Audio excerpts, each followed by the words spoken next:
the carbs. Yeah, so the cylinder head on this then, because it was changed, was that they didn't carry on making that for the Rocket 3, only on these? The Hurricane was the only bike they fitted it to. Yeah. Those carbs with a fancy coating on them, seat tank unit and the exhaust. Yeah. So it's lots of little things on there that differ from the standard Rocket 3. It's just really lovely. The standard quality of the finish is just... I can't remember whether they're Brownies or... I mean, you needed a great designer, but we could build it, you know. But were these actually made in a UK factory and then shipped out? Yeah. They weren't sort of shipped to Craig Vetter. And no. He just designed one bike. Just designed it, and then we just made it to his design. I think they dumped it in the factory for a year or two. I think they did, yeah. Yeah, they just sat on it. They just left it there. Probably thought, oh, we're in trouble, let's have a go at that. Let's not have a new Daimler this year, let's try and sell a Hurricane. Just mad, isn't it? Politics for you. Absolutely mad.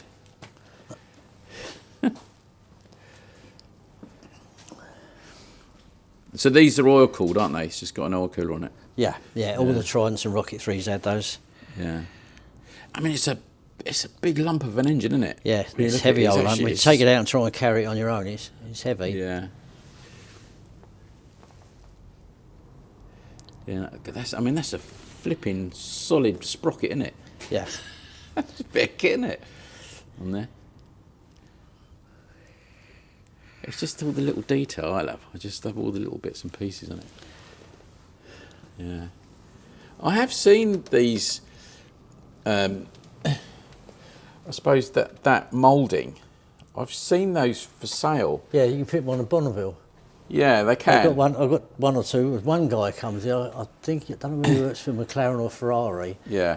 But he's done one himself. He does fiberglass and carbon Kevlar. Yeah. And he's done one. All that is in carbon Kevlar, the whole lot. Yeah. He's made a little fairing.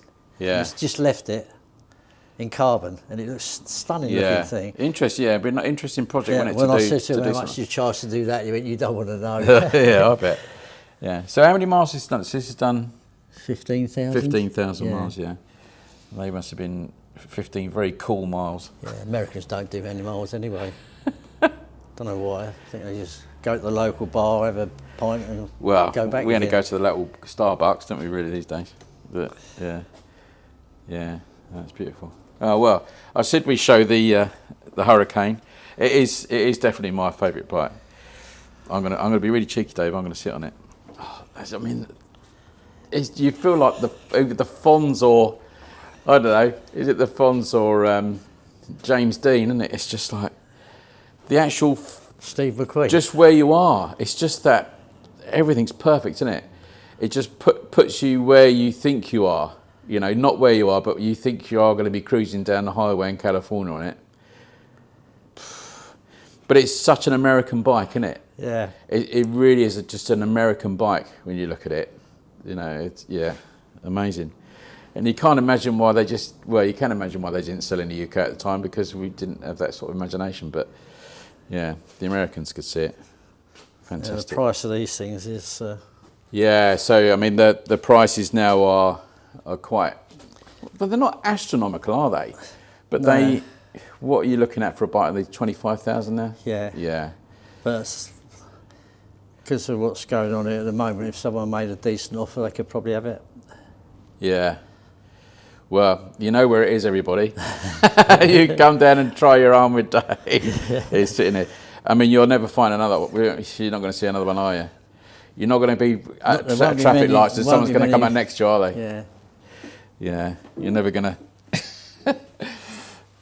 It's not like all wearing the same dress at that Christmas party, is it? There's never going to be anybody else. No. I'll wear my dresses Friday night. Oh, yeah, well, we do, don't we? Yeah, that's beautiful, isn't it? Yeah. If money was no object, and I just could have one modern bike and one classic, it'd be this. And with the thing with this is you've got your x-75 engine number, which I think is really cool, and you can then tell the story. It's got a story and it's got a history in it, and it's got an electric start. This must be the only electric start x-75 in the world, presumably. I expect by now someone else has probably done one. Might have done it.